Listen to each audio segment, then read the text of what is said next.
حاجه اسمها النايل واي. ايه النايل واي دي؟ هي ميكس ما بين، تعالوا معايا بقى بالكاميرا، ميكس ما بين الاقصر واسوان ولقطات ومقتطفات من دهب.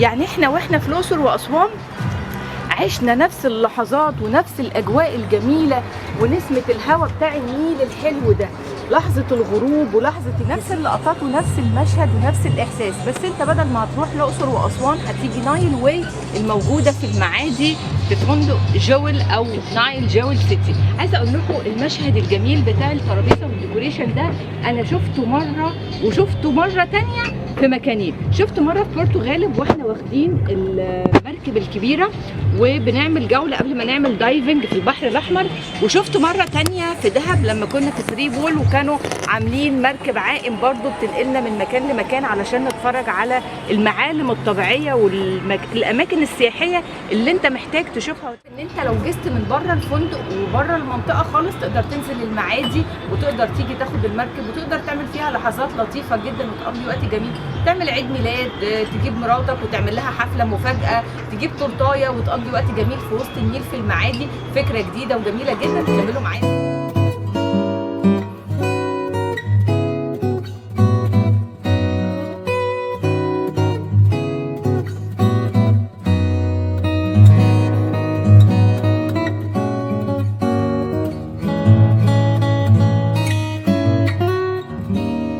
علشان في حاجه للسياح اللي معانا في المؤتمر ان هو ميكس ما بين الطابع المصري والهدوء والنيل وما بين الرفاهيه في الاوتيل والفرش الجيد جدا.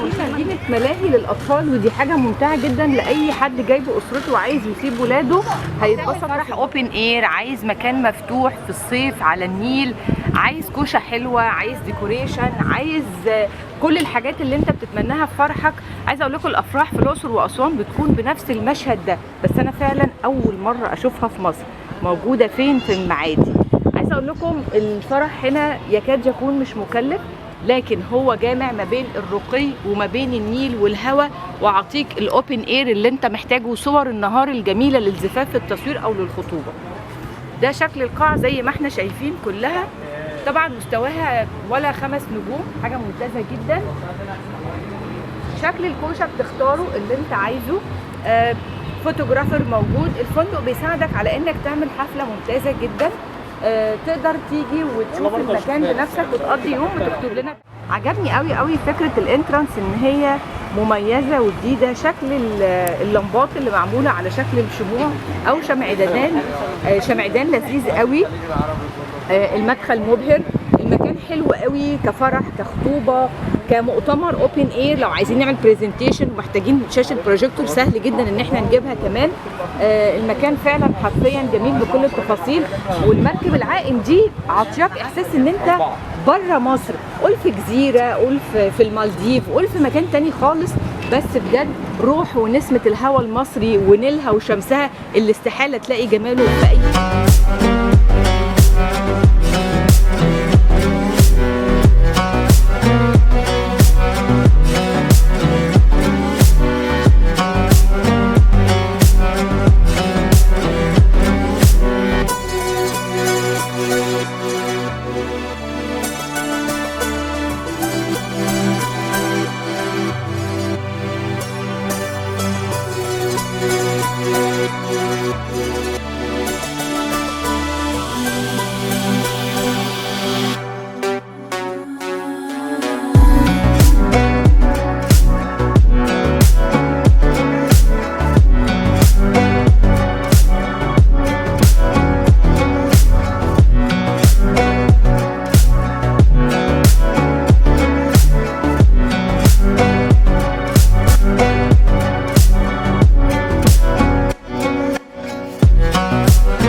المطعم بقى بالنسبة للأجانب كان ممتاز جدا، وكان في فطار اوبن بوفيه الصبح ممتاز، والفرايتي في الأكل مش عايزة أقول لكم كانت روعة قد إيه.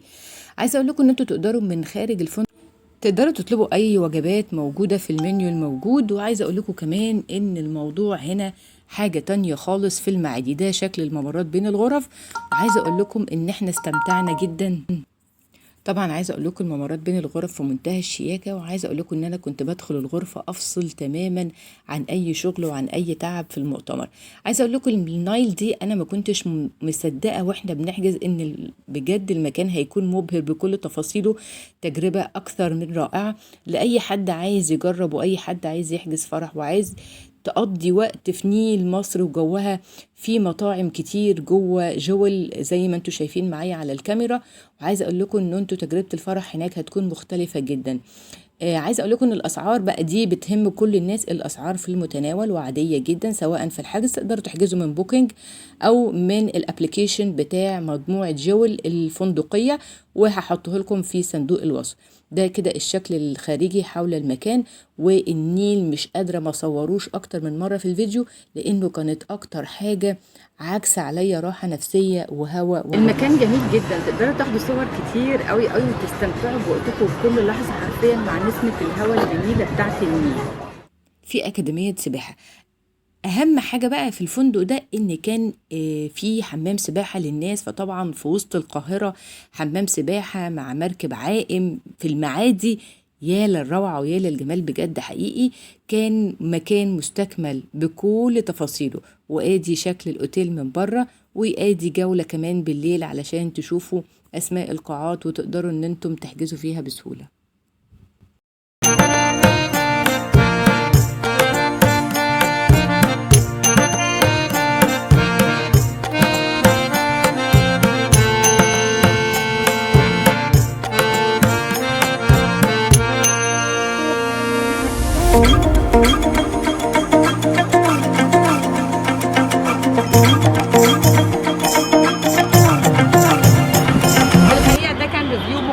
سريع جدا على فيو نايل سيتي الموجود في المعادي. وهو كان معانا وفد ألماني، وكان مبسوط ومبهور جدا بجمال المكان وشياكته ووجوده على النيل. ده كان اكتر حاجه ممتعه للناس كلها. وتقدر اي حد من بره الاوتيل تيجي تستمتع بكل الجو ده، وتقدر تعمل فرحك عادي جدا هنا وتستمتع بالمكان. وتقدر تحجز لو انت منظم مؤتمرات، لو انت عايز تعمل عيد ميلاد بشكل لطيف في مكان جديد، فكرة حلوة بره الصندوق. تعالوا واستمتعوا هنا في المركب العائم، هتستمتعوا جدا.